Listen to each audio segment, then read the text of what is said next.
یہ سب الیگزینڈر فن ہومبولٹ کے بعد کی نسلوں کے لوگ ہیں جو قدرتی خزانوں کی کھوج میں ہیں۔ انہیں بیش قیمت معدنیات کی تلاش ہے۔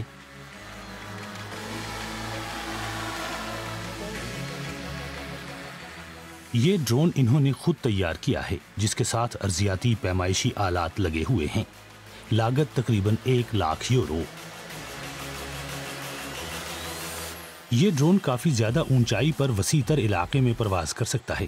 اس کے ساتھ ایک میگنیٹو میٹر بھی لگا ہوا ہے جو زمین کے مقناطیسی میدان میں تبدیلیاں ریکارڈ کرتا ہے۔ یوں معدنیات کے ذخائر کا اندازہ لگایا جا سکتا ہے، زمین میں بہت مہنگی اور محنت طلب کھدائی کے بغیر۔ ہم عام لوگوں کے ارد گرد کے ماحول کو کم سے کم متاثر کرنا چاہتے ہیں تاکہ لوگ ہماری اس کاوش کے بے ضرر ہونے کو بھی تسلیم کر لیں۔ دوسری بات افادیت اور گارنٹی ہے۔ ڈرونز کی مدد سے کسی جگہ پر خود جائے بغیر ہی بڑی تیز رفتاری سے بہت سا ڈیٹا جمع کیا جا سکتا ہے۔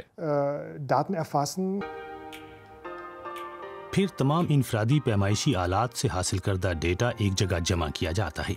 یوں ماہرین زیر زمین ارضیاتی ڈھانچوں کو پہچان کر اندازہ لگا سکتے ہیں کہ وہاں کس طرح کی معدنیات ہو سکتی ہیں۔ آج اگر الیگزینڈر فن ہومبولٹ زندہ ہوتے تو اس طرز تحقیق سے بہت متاثر ہوتے۔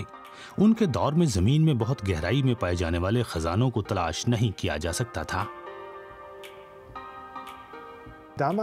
اس دور میں کانکنی وہاں کی جاتی تھی جہاں زمین کی سطح پر خام معدنیات پائی جاتی تھیں، یعنی جب کچھ مل جاتا تو کھدائی بھی شروع ہو جاتی۔ لیکن اب ایسا نہیں ہے۔ معدنیات کے لیے کرۂ ارض کی تقریباً ساری سطح کا معائنہ کیا جا چکا ہے، اس لیے اب معدنیات کی تلاش میں زمین میں بہت گہرائی تک جانا پڑتا ہے۔ لیکن ماضی کی طرح آج بھی یہ ضروری ہے کہ خام معدنیات کو ان کے ارد گرد کے پتھروں سے علیحدہ کر کے خالص معدنیات حاصل کی جائیں۔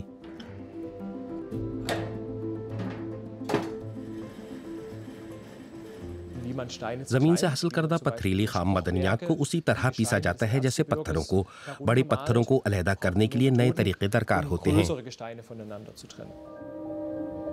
اس طرح خالص چاندی، لوہا اور زنک حاصل کرنا آسان ہوتا تھا، لیکن گرمانیم، انڈیم اور دیگر نایاب قدرتی دھاتوں کے حصول کا طریقہ مختلف ہوتا ہے۔ یہ دھاتیں ہمیں پون چکیاں، الیکٹرک کاروں کی بیٹریاں اور سمارٹ فونز بنانے کے لیے درکار ہوتی ہیں۔ یہ معدنیات زمین میں اکثر بہت تھوڑی مقدار میں پائی جاتی ہیں۔ مارٹن روڈولف اسی بارے میں ریسرچ کرتے ہیں کہ ایسی معدنیات کو پیسے گئے پتھروں سے علیحدہ کیسے کیا جا سکتا ہے۔ ان معدنیات کو علیحدہ کرنے کے لیے پانی اور مختلف کیمیائی مادوں سے ایک جھاگ تیار کی جاتی ہے۔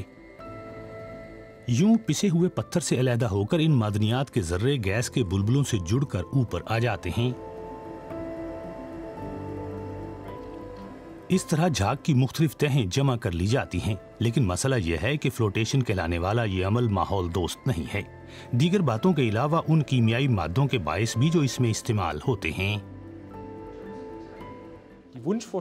میری ریسرچ کا مقصد یہ ہے کہ فلوٹیشن کے بجائے معدنیات کو پتھروں سے علیحدہ کرنے کا کوئی ایسا طریقہ نکالا جائے جو خشک ہو۔ اگر ہمیں پانی استعمال نہ کرنا پڑے تو اسے کامیابی کہا جا سکے گا۔ فلوٹیشن کے عمل کو ماحول دوست بنانا بھی بہت ضروری ہے۔ یوں بہت قیمتی معدنیات کو ان کے مختلف مصنوعات میں استعمال کے بعد بھی ری سائیکلنگ کے ذریعے دوبارہ قابل استعمال بنایا جا سکتا ہے۔ جدید دور میں معدنیات تلاش کرنے والوں کی نظریں بھی ہومبولٹ کے زمانے کی طرح زمین کے بے تحاشا خزانوں پر ہی لگی ہیں۔